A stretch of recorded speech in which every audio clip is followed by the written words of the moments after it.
आज की इस वीडियो में मैं आपको इंडिया पोस्ट जीडीएस 2026 की पूरी जानकारी देने वाली हूँ। फॉर्म कौन भर सकता है, मेल फीमेल दोनों के लिए है या नहीं, फ़ीस कितनी लगेगी, सैलरी कितनी मिलेगी, काम क्या होता है, पेंशन मिलेगी या नहीं, और वो सारे सवाल जो अक्सर लोग कमेंट में पूछते हैं। तो वीडियो को लास्ट तक ज़रूर देखना। तो अब हम जानेंगे इंडिया पोस्ट जीडीएस क्या है। What is a GDS? GDS का फुल फॉर्म है ग्रामीण डाक सेवक। ये नौकरी इंडिया पोस्ट यानी कि भारतीय डाक विभाग के अंदर आती है। इसमें मेनली गांव और सेमी अर्बन एरियाज में काम होता है। अब हम जानेंगे कि ये जॉब मेल एंड फीमेल दोनों के लिए है या नहीं। यस, बिल्कुल ये जॉब दोनों के लिए है। मेल और फीमेल दोनों अप्लाई कर सकते हैं, कोई जेंडर रिस्ट्रिक्शन नहीं है। मैरिड या अनमैरिड दोनों एलिजिबल हैं। यानी अगर आप लड़की हैं और सोचती हैं कि ये नौकरी लड़कियों के लिए है या नहीं, तो जवाब है यस, ये नौकरी लड़की लड़कों दोनों के लिए है। एजुकेशन क्वालिफिकेशन क्या होनी चाहिए? शैक्षणिक योग्यता मिनिमम क्वालिफिकेशन होनी चाहिए 10th पास मैट्रिकुलेशन, लेकिन ध्यान रखिए 10वीं रिकॉग्नाइज्ड बोर्ड से होनी चाहिए। Math plus English subject compulsory है। और देखो गाइज, 12th पास या ग्रेजुएशन ज़रूरी नहीं है। इम्पॉर्टेंट चीज़ क्या है इसमें, सिलेक्शन 10वीं के मार्क्स के आधार पर होता है। No written exam, no interview, मतलब ना ही कोई एग्ज़ाम ना इंटरव्यू, डायरेक्ट आपका सिलेक्शन होगा इसमें। अब हम बात करते हैं सिलेक्शन प्रोसेस। सबसे बड़ी बात, पूरा मेरिट बेस्ड सिलेक्शन होता है इसमें। 10th क्लास परसेंटेज के हिसाब से merit list, higher marks higher chance है कि आपको ये जॉब मिल सकती है। यहाँ पे एग्जाम्पल दे रखा है, अगर आपके 10th में 85% है तो चांस ज़्यादा होंगे, लेकिन कैटेगरी वाइज कट ऑफ अलग अलग होती है। UR, OBC, SC ST। अब हम बात करते हैं एप्लीकेशन फ़ीस। फॉर्म की फ़ीस कितनी होती है? General, OBC, EWS male candidate के लिए 100 रुपये लगते हैं। SC ST फीमेल PWD के लिए 0 रुपये, मतलब नो फीस। हाँ, फीमेल कैंडिडेट का फॉर्म फ्री है। और ये देखो, ये कोई निश्चित चीज़ नहीं है, क्या पता आपके 100 रुपीज़ लग भी सकते हैं।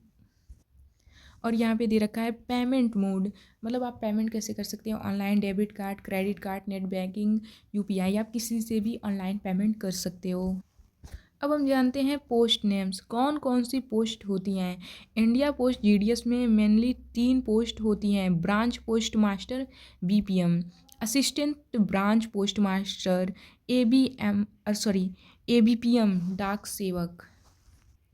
अब हम जानेंगे कि जीडीएस का क्या काम क्या होता है। Job profile, branch post master BPM का काम पोस्ट ऑफिस मैनेज करना, account opening, government schemes handle करना, सैलरी डिस्ट्रीब्यूशन, बैंकिंग वर्क। अब हम बात करते हैं ABPM डाक सेवक, लेटर एंड पार्सल डिलीवरी करना, customer help, post office work support. अब हम बात करते हैं सैलरी कितनी होती है। जीडीएस की सैलरी 2026, इंडिया पोस्ट जीडीएस की salary TRCA time related continuity allowance के बेसिस पर होती है। अप्रॉक्स सैलरी डाक सेवक ABPM की 10,000 से 12,000 per month. Branch post master की सैलरी होती है 12,000 से 14,500 per month. Salary working hours पर डिपेंडेंट करती है, टाइम के साथ इंक्रीमेंट भी मिलता है। अब हम बात करते हैं वर्किंग हावर्स, काम का समय मिनिमम 4 घंटे, मैक्सिमम 5 घंटे।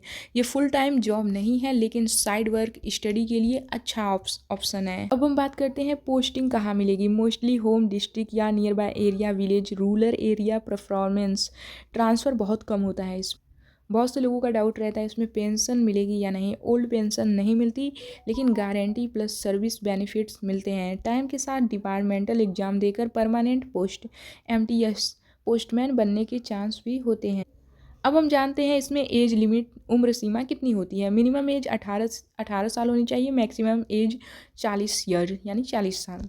SC ST OBC को एज रिलैक्सेशन मिलता है as per rules.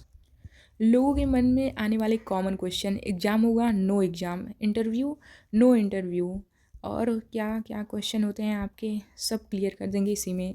Private job जैसी है, नो। गवर्नमेंट जॉब है, फ्यूचर ग्रोथ है, यस। डिपार्टमेंटल प्रमोशन पॉसिबल हो सकता है आगे चल के। मोबाइल कंपलसरी है, यस। स्मार्टफोन प्लस इंटरनेट ज़रूरी है। So thanks for watching this video. अगर ये वीडियो आपको हेल्पफुल लगी हो तो कमेंट करके ज़रूर बताइएगा।